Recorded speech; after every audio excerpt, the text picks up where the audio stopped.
Bonjour à tous, aujourd'hui nous allons parler des piliers de la prise en charge de la fibromyalgie. Les piliers, ce que j'appelle les piliers de la prise en charge, c'est les éléments les plus importants pour aller mieux, et vous allez voir que dans ce que je vais vous dire, il y a beaucoup de choses que vous pouvez mettre en place vous seul, sans l'aide de quiconque, y compris sans l'aide d'un docteur. Alors les piliers de la prise en charge de la fibromyalgie, ils sont au nombre de 3. Et pourquoi je parle de piliers? C'est que quand l'un d'entre eux est bancal, l'édifice est bancal et vous allez moins bien.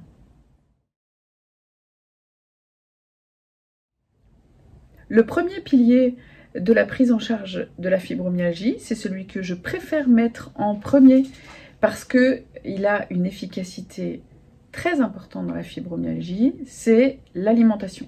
Et le changement alimentaire, qu'on n'aime pas trop appeler régime, mais par la force des choses, on appelle ça un régime. C'est pas un régime pauvre en calories, encore que il y a beaucoup de patients qui sont en surpoids parmi les patients fibromyalgiques, pas tous, mais parmi eux, le fait de perdre un petit peu de poids sera de toute façon bénéfique en réduisant la ration calorique chaque jour. Mais vous verrez que le changement il est plutôt qualitatif au profit d'aliments qui ne fermentent pas dans l'intestin. Alors les aliments qui fermentent et qu'il faut plutôt éviter, c'est ce qu'on appelle les FODMAP. Vous pouvez vous référer aux vidéos qu'on a déjà faites sur le sujet, sur les FODMAP, donc les aliments fermentescibles, sur le gluten, sur le lactose.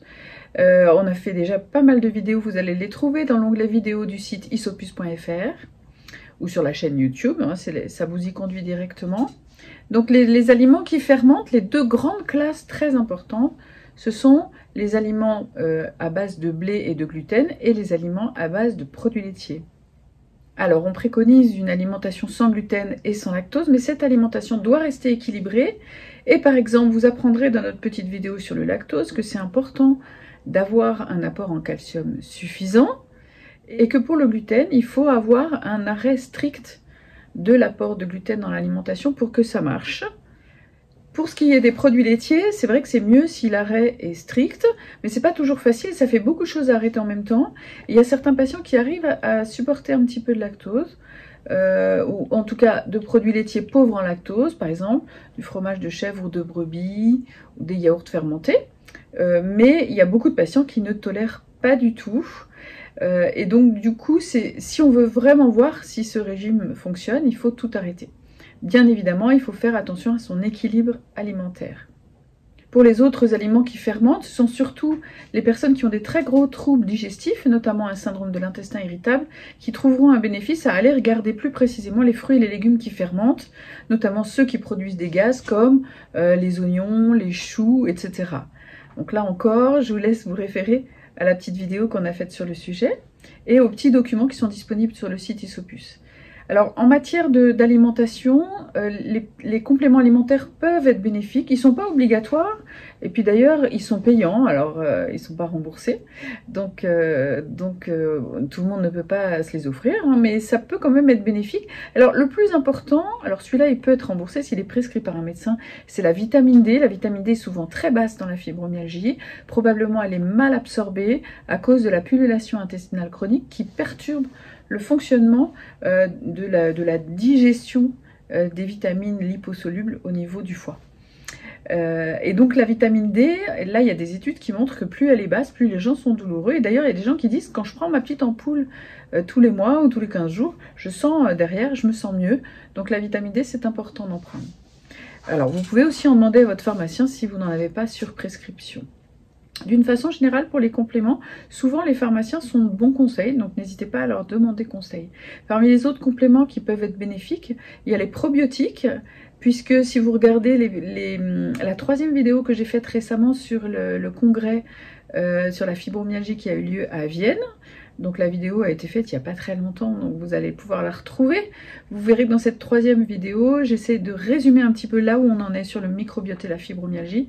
Et en fait, le fait de changer sa flore intestinale, c'est très bénéfique. Il y a un lien entre les symptômes et la flore intestinale. Donc les probiotiques, ce sont des bonnes bactéries pour remplacer les mauvaises, si on peut dire ainsi. Et donc vous pouvez là encore vous faire aider par votre pharmacien. Sachez qu'il n'y a pas, pour l'instant, le bon probiotique, il y a surtout celui qui vous convient à vous. Et donc, parfois, on est obligé d'en essayer plusieurs. Alors, un élément important aussi au niveau de l'alimentation, c'est que les patients fibromyalgiques ont souvent de très gros troubles digestifs. Et la constipation est un symptôme qui aggrave beaucoup les symptômes de fibromyalgie. Et donc, il ne faut pas être constipé. C'est facile à dire, mais vous pouvez y aller sur les courgettes, sur les haricots verts, les pruneaux, si ça vous fait du bien. Et certains probiotiques peuvent vous permettre d'aller à la selle tous les jours. Donc, je conseille d'essayer vraiment de trouver le bon probiotique. Et par ailleurs, il y a un autre complément qui est très utile, que ce soit pour les gens qui sont constipés ou pour la plupart des patients qui ont des douleurs chroniques ou du stress, de l'irritabilité ou des crampes musculaires, etc. C'est le magnésium. Donc ça, je le conseille volontiers, même si ce n'est pas remboursé. C'est vraiment, vraiment un complément intéressant pour les patients fibromyalgiques. Donc ça, c'est ce que j'appelle le pilier alimentation. Donc voilà, tout ce qui tourne autour du bon fonctionnement intestinal et du bon équilibre nutritionnel, c'est très, très important.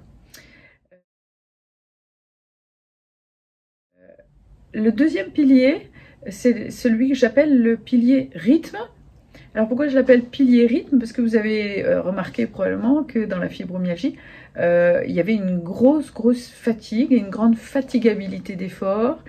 Et parfois, les patients qui sont plutôt des hyperactifs se disent bah, aujourd'hui ça va aller, ouais, c'est bien, j'ai de l'énergie, donc je vais y aller, hop, je vais faire. Et donc ils font tout ce qu'ils n'arrivent pas à faire les jours où ils sont fatigués, puis après ils s'écroulent et ils mettent 3 jours à s'en remettre. Parce que leurs batteries sont faibles, en fait, ils sont allés un petit peu trop loin. Donc, en fait, le rythme, c'est important, c'est-à-dire que on sait, et ça a été démontré, que l'activité physique est essentielle dans la fibromyalgie et que si on ne bouge pas, on a plus mal. Donc ça, vous l'avez peut-être aussi expérimenté. Mais si on bouge trop aussi, on a mal. Donc c'est une question vraiment d'équilibre.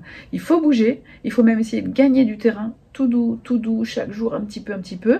Mais pensez bien à se reposer. Il ne s'agit pas de partir faire une randonnée pendant 1 heure, 2 heures, 3 heures et de ne pas se reposer, de ne pas pouvoir revenir. Donc voilà, donc chacun a son rythme à lui, chacun a ses réserves énergétiques à lui, chacun a son déconditionnement musculaire à lui. Et donc il faut gagner du terrain tout doucement, mais en respectant des temps de repos. Et ça, c'est vraiment très important. Alors, le kiné ou le rééducateur peut vous aider, mais il y a des patients vraiment très fatigués, très déconditionnés, pour qui ça va être très dur d'avoir une rééducation intensive. Donc là, il faut y aller doucement, vraiment y aller doucement. Et le mieux, la personne qui peut le mieux adapter ce rythme, c'est vous. Voilà. Après, je pense aussi que les patients fibromyalgiques ont tendance à ne pas se reposer. Parce que le cerveau lui dit, il y a ça à faire, il y a ça à faire. Et donc, on ne prend pas le temps de se poser. Mais en fait, se poser, prendre du temps pour soi, c'est super important dans la fibromyalgie. La grande majorité des patients sont des patients qui s'occupent des autres et qui ne s'occupent pas d'eux-mêmes. Mais si on veut aller mieux, si vous voulez aller mieux, il faut vraiment... On se calme, il y a des choses que vous pourrez faire le lendemain, etc. Alors du coup, j'en viens au troisième pilier, qui est un pilier super important, qui s'appelle le pilier gestion du stress, on pourrait l'appeler. Alors, le pilier gestion du stress, je le mets exprès pas en premier, parce que c'est vrai que la majorité des patients en ont un petit peu marre qu'on les ramène toujours au stress, au psycho, etc. Qu'on leur dise que tout est dans leur tête. Et c'est vrai que tout n'est pas dans leur tête. Il se passe des choses dans le ventre, il se passe des choses dans les muscles, il se passe des choses dans les nerfs, et voilà. Mais il y a quand même un facteur stress qui est très important. Et ça, vous avez quand même dû remarquer que dès qu'il y avait un stress ou des personnes toxiques ou un environnement négatif, ça n'allait pas. Alors c'est pour ça que j'ai mis ce pilier stress comme un des piliers très importants. S'il est déséquilibré, c'est comme pour les autres, ça ne va pas. Et ça ne va pas, ça veut dire douleur, ça veut dire fatigue, ça veut dire épuisement, ça veut dire on s'écroule. Donc il faut absolument prendre du temps pour vous. Il faut absolument recentrer un peu sur vous-même pour vous relaxer, vous reposer. Et surtout, ce qui est super important, c'est éloigner tout ce qui est négatif. Alors donc par exemple, éteindre la télé, c'est important. Essayez de ne pas vous nourrir d'informations négatives, politiques, la guerre, les agressions, les faits divers, tous ces trucs. Non, vraiment, il ne faut pas. Donc, un petit flash info, 5 minutes par jour, ça suffit pour savoir ce qui se passe en France et dans le monde. Et c'est suffisant. Et après, l'autre élément important, et ça, les gens n'en ont pas toujours conscience, c'est si vous êtes entouré de personnes qui sont toxiques, négatives ou culpabilisantes, c'est très important de vous en éloigner. Alors elle dit c'est pas toujours possible, hein, mais si c'est la voisine, c'est faisable. Si c'est quelqu'un qui est pas trop proche, c'est faisable. Bon, quand c'est les proches, c'est plus compliqué, mais sachez que si vous êtes entouré de personnes qui vous culpabilisent, qui sont méchantes, qui sont négatives, ben vous n'allez pas arriver à aller mieux. Et donc ça fait partie du traitement d'accepter l'idée que certaines personnes, il va falloir les écarter. Voilà. Voilà, donc pour compenser ça, il faut essayer de chercher tout ce qui est positif et bienveillant et qui va vous aider, qui va vous tirer vers le haut. Moi, je compare souvent la fibromyalgie, enfin les patients en tout cas, des patients qui sont tombés en bas d'un escalier. Donc vraiment tout en bas, ils sont épuisés, déconditionnés, douloureux, voilà. Et donc il faut prendre tout ce qui va vous tirer vers le haut, tout ce qui vous prend la main et vous tire vers ce qui est positif. Et tout ce qui va vous faire un croche-patte, eh ben c'est non. Voilà. Donc je pense aux personnes négatives, aux informations négatives. Après, il y a des stress contre lesquels on ne peut pas lutter, mais on peut s'en préserver. Par exemple, si vous connaissez des gens qui sont malades, ils savent que vous êtes très à l'écoute, on vous appelle, vous avez le droit de dire non, pas aujourd'hui, pas aujourd'hui. On verra, je rappellerai quand ça ira mieux, mais là, aujourd'hui, non, je m'en sens pas capable. Voilà. Donc, il faut à un moment savoir dire non, aussi savoir dire non. Pas toujours dire oui parce que vous êtes une belle personne et que c'est dans votre nature de dire oui à tout. Ben non, et de temps en temps, vous avez le droit de dire non. Non, aujourd'hui, c'est pour moi, par exemple. Voilà. Et sans ces moments un peu de... pour souffler, ben vous ne pourrez pas aller mieux. Voilà. Alors, pour faire suite à ce pilier stress, je peux volontiers parler de tout ce qui est pris en charge par psychologue, psychiatre, etc. Parce que ça peut être extrêmement important. C'est vrai que les patients en ont marre qu'on les ramène toujours à ça, mais il y a quand même beaucoup de patients qui ont besoin d'un soutien, soit parce qu'elles ont vécu des choses difficiles dans leur vie, parfois c'était des choses très anciennes, des agressions dans l'enfance, ou un manque de sécurisation, un environnement très stressant, ou soit parce qu'elles vivent dans l'instant présent une dépression, une situation douloureuse ou autre. Bon, donc pour toutes ces raisons, et aussi parce que ces situations en fait sont beaucoup plus fréquentes dans la population fibromyalgique que dans la population générale, il faut les prendre en charge. Donc s'il y a besoin d'un traitement antidépresseur pendant une période, eh ben on y va. S'il y a besoin de voir le psychologue, on y va.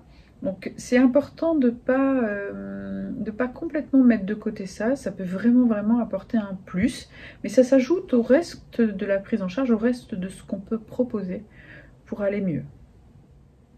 Alors, par ailleurs, je parle souvent de l'EMDR. Donc, en fait, pour l'instant, on n'a pas fait de vidéo sur le sujet de l'EMDR.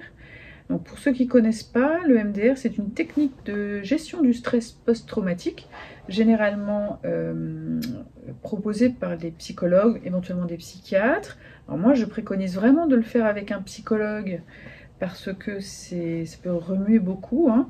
Et donc, c'est une technique qui utilise le mouvement des yeux pour un petit peu remettre en face tout ça, et hop, fermer la page d'un événement douloureux qu'on peut identifier, qui peut être ancien, et on va travailler sur cet événement pour le mettre de côté et arrêter qu'il vienne toujours envahir de façon inconsciente votre équilibre.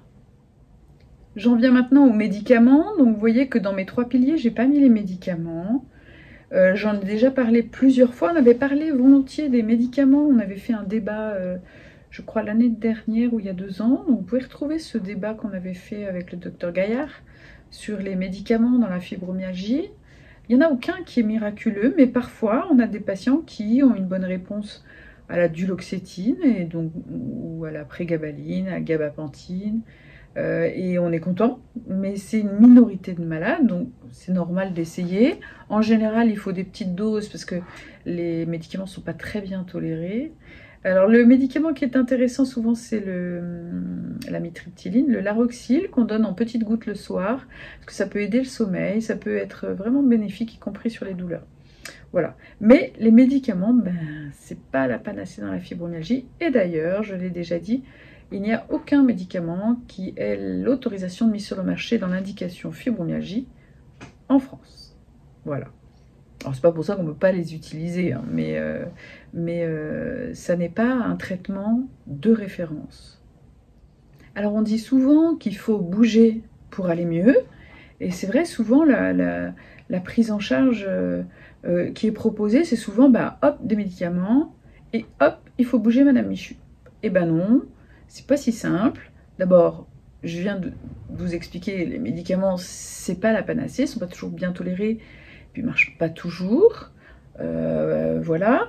Et puis surtout, en fait, il y a des patients qui sont très déconditionnés, qui sont épuisés au moindre effort, ou dès qu'ils bougent, ils ont mal. Donc en fait, c'est un petit peu facile de dire il faut bouger, Madame Michu, voilà, parce qu'en fait, c'est pas si facile. Donc il faut trouver des techniques pour faire baisser la douleur, et si c'est pas les médicaments, il faut voir ce qu'on peut proposer d'autre. Donc on a déjà parlé des techniques de neuromodulation. Donc le TENS notamment, donc vous pouvez vous référer à la vidéo qu'on a faite sur le sujet. Donc vous savez, c'est les petits patchs avec des stimulations électriques qu'on vous apprend à régler vous-même, qu'on met sur la zone douloureuse. Après, il y a d'autres techniques de TENS, donc notamment l'écomodine, notamment la stimulation du nerf vague. Donc là, c'est une technique très intéressante qui consiste à stimuler dans l'oreille, et ça c'est vraiment très intéressant aussi. Et toutes les autres techniques de neuromodulation que j'avais essayé de vous résumer dans cette vidéo, notamment le bracelet Remedy, qui n'est pas encore remboursé, mais qui, si on peut se le permettre, peut vraiment être intéressant. Et on croise les doigts pour que ce soit pris en charge dans les années à venir. Un sujet dont j'ai pas beaucoup parlé jusqu'à présent, ce sont les cures thermales. Alors les cures thermales, on n'a pas fait de vidéo sur le sujet pour l'instant, il faudra qu'on le fasse. C'est intéressant les cures thermales, vous savez qu'elles peuvent être remboursées par la sécurité sociale. Donc c'est en fait votre médecin, traitant ou spécialiste d'ailleurs, qui remplit le formulaire et que vous envoyez à la sécurité sociale, et c'est elle qui vous dit si c'est ok. La cure thermale, c'est une cure qui dure 18 jours, qui se fait dans un centre de cure thermale conventionné. Donc il y a un certain nombre de centres de cure qui proposent des cures rhumatologie. Donc ça c'est le libellé officiel, c'est cure rhumatologie. Vous avez la liste de ces centres de cure sur le site de l'association Fibromyalgie SOS, qui est une association que j'aime bien, et qui a un site internet si vous voulez aller regarder. Et il existe d'autres types de cures. La cure rhumatologie, c'est une cure qui est adaptée à la fibromyalgie. Il y en a qui ont développé même des programmes spécifiques pour la fibromyalgie. Donc vous verrez, voilà, c'est bien détaillé. Nous ici, dans la Sarthe, le plus près de chez nous, c'est Bagnoles-de-l'Orne. Les patients sont assez contents d'y aller. C'est une cure rhumatologie et ça fait pas très loin pour aller. Donc voilà, on aime bien ce centre aussi. Il existe aussi des centres, d'autres centres qui font d'autres types de cures qui peuvent être utiles, notamment pour les troubles digestifs chroniques ou pour la phlébologie, c'est des problèmes veineux. Il y a des cures aussi pour la neurologie, pour les problèmes ORL. Et il y a une cure qui peut être intéressante aussi, c'est une cure troubles psychosomatiques. Alors moi je connais celle de Saujon qui est intéressante, donc en Charente. Et donc, eux, ils ont une spécialité fibromyalgie dans ce cadre-là. Mais là, c'est pas une cure rhumatologie. Voilà. Alors, donc, il faut faire cette demande, il faut en parler à votre médecin. Ensuite, c'est vous qui faites un petit peu votre programme, qui cherchez où vous voulez aller. Vous le proposez à votre médecin, il remplit le formulaire, et puis c'est la sécurité sociale qui valide. Donc ces cures, en fait, sont assez fatigantes, surtout les premières. Il ne faut pas se formaliser si là où les premières sont fatigantes. Il faut trouver son rythme. Moi, je conseille de ne pas forcément faire, si on vous propose des ateliers supplémentaires, alors en général, ils sont payants. Mais si on vous propose des ateliers supplémentaires, je ne vous conseille pas la première année, parce que c'est quand même très fatigant. Il faut déjà faire les soins. Et puis après les soins, il faut se reposer. Et puis après, il faut aller marcher, parce que c'est important de bouger. Donc voilà, il vaut mieux trouver son rythme uniquement avec les soins la première année, parce que c'est quand même fatigant. Par contre, il y a des patients qui font ça tous les ans, et qui ont vraiment un bénéfice qui peut durer plusieurs mois. Du coup, ça vaut vraiment le coup de se poser la question des cures thermales. Voilà. Alors en sachant que la majorité des patients doivent trouver un logement et un moyen de transport qui ne sont pas pris en charge. Voilà. Voilà pour les cures thermales. C'est à mon avis intéressant quand on a déjà mis en place les fameux piliers dont je vous ai parlé. C'est le petit plus à ajouter qui peut vraiment être intéressant dans la fibromyalgie. Et puis c'est aussi un moment pour vous. Un moment où vous allez vous recentrer sur vous-même, prendre soin de vous, éloigner les soucis, et c'est pas rien non plus. C'est pas rien non plus. Donc je vous rappelle les 3 piliers, les 3 grands piliers de la fibromyalgie que vous pouvez mettre en place vous-même. C'est d'abord l'alimentation, et là il y a plein de vidéos à aller regarder. C'est ensuite l'activité physique et le repos, l'un étant aussi important que l'autre. Et donc ça, vous pouvez, vous, en connaissant vous-même votre corps, en vous écoutant, grignoter du terrain tout doucement, tout doucement, tout doucement, pour aller mieux de ce côté-là. Et le 3e pilier, c'est la gestion du stress. Et donc je vous ai dit, voilà, surtout, surtout, surtout, éloignez-le au maximum et prenez vraiment du temps pour vous, sachez dire non, sachez éloigner tout ce qui est négatif et concentrez-vous sur ce qui est positif et bienveillant. Et je vous invite, s'il y a un café Isopus pas loin de chez vous, à y aller, parce qu'il n'y a que des gens sympas, et ça fait du bien d'être entouré de gens sympas. Dans cet aspect gestion du stress, il y a un élément qui peut être intéressant, c'est de trouver une technique de relaxation ou de respiration. Alors, chacun trouve celle qui lui convient. Nous, ici, au Centre de la douleur du Pôle Santé Sud, au Mans, on fait de l'hypnose. On apprend aux patients à faire de l'auto-hypnose. Hein. C'est pas Mesmer, l'auto-hypnose. C'est une façon de se relaxer pour bien se détendre et par exemple, essayer de trouver le sommeil, essayer d'avoir moins mal. Voilà, donc c'est intéressant. Il ne faut pas faire n'importe quoi, ni aller vers n'importe qui, mais il y a quand même des techniques qui sont intéressantes à appréhender pour les faire soi-même à la maison. Voilà ce que je voulais vous dire sur les piliers de la prise en charge. J'espère que ça vous aide, toutes ces vidéos que l'on fait pour que vous preniez en charge votre santé. Et vous voyez qu'il y a beaucoup de choses que vous pouvez faire vous-même et j'en suis ravie.